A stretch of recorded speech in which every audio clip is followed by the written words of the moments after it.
नमस्कार मित्रों। आलोक धनवा की कविता पतंग पढ़ रहे हैं हम लोग। और उसके अंतर्गत एनसीईआरटी पाठ्य पुस्तक में जो उसके प्रश्न अभ्यास हैं उस पे आज हम प्रश्नों पे चर्चा करेंगे। तो बिना किसी भूमिका के आते हैं प्रश्नोत्तर वाले खंड पे। पहला प्रश्न है, सबसे तेज बौछारें गईं भादो गया के बाद प्रकृति में जो परिवर्तन कवि ने दिखाया है उसका वर्णन अपने शब्दों में करें। तो कविता को एक बार सामने रख लीजिए तो इसका उत्तर अच्छे ढंग से दे सकेंगे। तो सबसे पहले आपने देखा कि किस तरह से सुबह या सूर्योदय का वर्णन किया गया। सूर्योदय का वर्णन कैसे, सवेरा कैसा है, खरगोश की आंखों जैसा लाल सवेरा है। और उसके बाद शरद ऋतु का वर्णन है। और शरद ऋतु में जो है शरद अपनी साइकिल चलाते हुए आता है, अर्थात वातावरण में एक नई गति या नया उत्साह देखने को मिलता है। और चारों तरफ वातावरण साफ सुथरा है, चूंकि वर्षा होने के बाद वर्षा समाप्त हो गई है और धूल इत्यादि या धूल के कण जो हैं वातावरण से समाप्त हो गए हैं। तो बहुत ही सुंदर और मनोरम स्थिति हो गई है। तितलियां मंडरा रही हैं, धूप जो है चमकीली है और वह चमकीली धूप शरीर को अच्छी लगने वाली है, सुखदाई है। दूसरा प्रश्न है, सोचकर बताएं कि पतंग के लिए सबसे हल्की और सबसे रंगीन चीज, सबसे पतला कागज, सबसे पतली कमानी जैसे विशेषणों का प्रयोग क्यों किया गया है।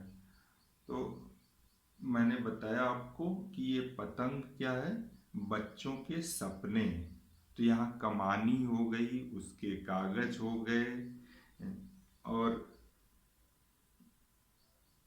रंगीन चीज, इसमें रंग की बात हो गई। ये सब सपनों से ही संबंधित है, उनकी कल्पनाओं से संबंधित है। बच्चों के की जो कल्पनाएं हैं वह ये बाल सुलभ चेष्टाओं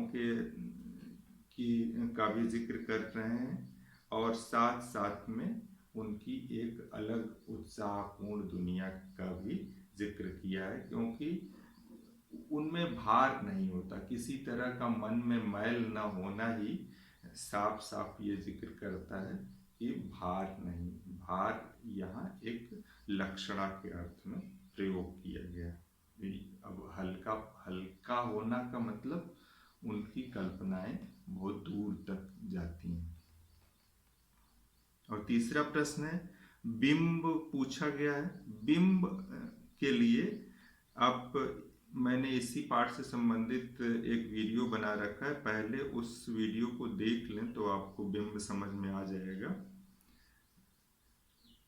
सबसे तेज बौछारे गई भादों गया सवेरा हुआ, खरगोश की आंखों जैसा लाल सवेरा, शरद आया पुलों को पार करते हुए, अपनी नई चमकीली साइकिल तेज चलाते हुए, घंटी बजाते हुए, जोर जोर से चमकीले इशारों से बुलाते हुए, पतंग उड़ाने वाले बच्चों के झुंड को चमकीले इशारों से बुलाते हुए, आकाश को इतना मुलायम बनाते हुए कि पतंग उड़ सके। तो इसमें बिंब के बहुत से अलग अलग शब्दों का उसमें देखिए, ऐन्द्रीय बिंब के अंतर्गत मैंने बताया था, उसमें बिंब के बारे में जो बताया था कि ऐन्द्रीय बिंब के अंतर्गत ही ज़्यादातर इस कविता के जो भी उदाहरण हैं वे आ जाएंगे। तो सबसे तेज बौछारें होने का क्या मतलब, ये दृश्य बिंब है। सवेरा होना, सुबह का होना, ये भी दृश्यबिंब के अंतर्गत आएगा। खरगोश की आंखों जैसा लाल सवेरा, ये भी दृश्यबिंब के अंतर्गत आएगा। पुलों को पार करते हुए शरद का आना, ये भी दृश्यबिंब है। अब इसमें गतिशीलता है। अपनी नई चमकीली साइकिल तेज चलाते हुए, ये भी दृश्यबिंब होगा। घंटी बजाते हुए, यहाँ क्या होगा, श्रव्य बिंब, क्योंकि ऐन्द्रीय बिंब के अंतर्गत है तो सुनने की बात आ रही है। चमकीले इशारों से बुलाते हुए, यहाँ पर इशारों से बुलाना एकदम साफ सब स्पष्ट समझ में आ रहा है कि यहाँ दृश्य बिंब होगा। आकाश को मुलायम बनाना, ये क्या होगा? हाँ बिल्कुल सही, ये स्पर्श बिंब होगा। पतंग ऊपर उठ सके, ये क्या होगा? पतंग का ऊपर उठना या नीचे आना या पैरों में गति होना, ये क्या होगा? ये सारी चीजें ये दृश्य बिंब के अंतर्गत है। तो प्रश्नोत्तर वाले भाग में इतना ही। अगर किसी तरह की कठिनाई और प्रश्न है इसमें।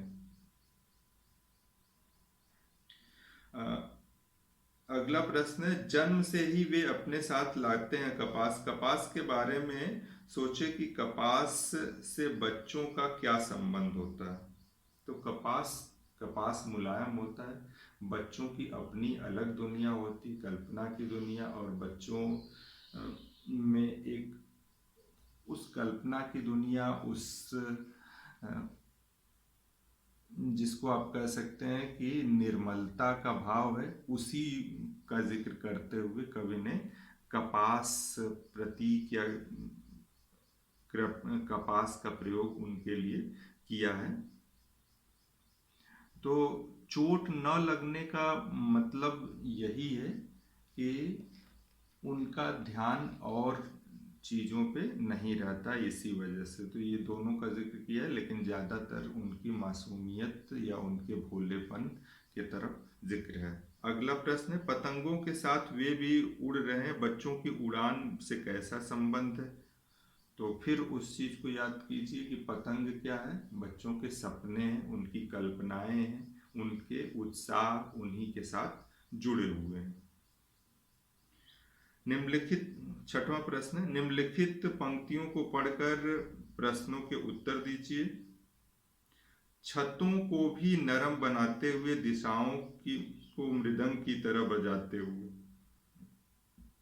अगर वे कभी गिरते हैं छतों के खतरनाक किनारों से और बच जाते हैं, तो और भी निडर होकर सुनहले सूरज के सामने आते हैं। दिशाओं को मृदंग की तरह से बजाने का क्या तात्पर्य है? उत्साह भर देना वातावरण में। जब पतंग सामने हो तो छतों पर दौड़ते हुए क्या आपको छत कठोर लगती है? बिल्कुल नहीं, क्योंकि पतंग सामने, ध्यान दूसरे तरफ है। खतरनाक परिस्थितियों का सामना करने के बाद आप दुनिया की चुनौतियों को सामने स्वयं को कैसा महसूस करेंगे?